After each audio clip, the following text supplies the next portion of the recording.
Butter কয়েকদিন যাবৎ খাওয়া দাওয়া বন্ধ করে রেখেছে, উপরন্তু আবার বমিও করছে। যেখানে বসাই সেখানেই থাকে, কোনো মুভমেন্ট নাই। ফলে সে বাথরুমেও যাচ্ছে না, পটি কিচ্ছু করছে না। এটা আরেকটা প্রবলেম তৈরি করছে। তাই আজকে তার সবচাইতে বড় শত্রু মারিওকে নিয়ে এসেছি, যাতে মারিওকে দেখে সে হাইপার হয়, রেগে যায়, যাতে সে বাথরুমে যায়, উঠে দাঁড়ায় অ্যাটলিস্ট, কিন্তু তাতেও কোনো 4 কাজ দিন হয়ে হলো গেল, না। তাকে আবার হসপিটালে নিয়ে যাওয়া হচ্ছে। আজকে মনে হয় স্যালাইন দিতে হবে। এ উঠতে পারছে না, পিও বন্ধ, পি পটি কিচ্ছু করে নাই।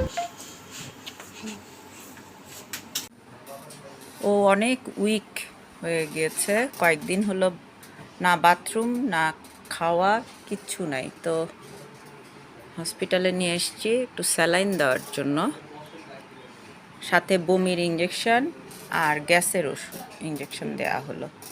সবাই একটু প্রে করেন বাচ্চাটা যেন আমার সুস্থ হয়ে যায়।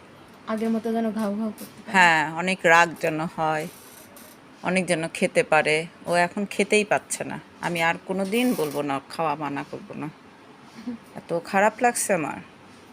বাচ্চাটা আমার খেতে পছন্দ করে, সেই বাচ্চা আমার।